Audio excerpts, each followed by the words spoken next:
কেমন আছো কাকিমা? আমরা তো ভালোই আছি বল, আমরা তো মা বাবা তোদের, আমাদের তো একটাই মাত্র চিন্তা কি তোদের কি হবে। ভাই দিদিমা, তোমার তো চিন্তা নেই, বিট্টু তো চাকরি পেয়েছে, তুমি এখানে এই চিন্তাটা বিক্রি করতে এসছো আমার মাকে। আমি বুঝে গেছি। বসো বাবা বসো, দেখো আমরা তো বড় জন তাই না?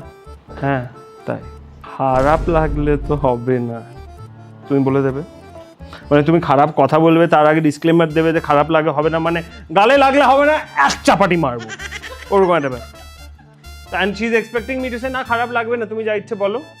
এখন আমার মা একদম চুপ, almost like she is my mom's idol to guide a son to a career of an engineer. আর আমার মায়ের জন্য সেটাই স্যাম্পল। তা এখন মা ভাবছে আমি স্যাম্পল নিয়ে এসেছি, আমার ছেলেকেও বুঝিয়ে দেবে। এখন বস বাবা বস, তাহলে এই বস বাবাটা আমি অনেক শুনেছি, যে আমায় বলে বস বাবা বস, আমি আর বসি না, কারণ যে তুমি আমায় বসে করে নেবে, বসি।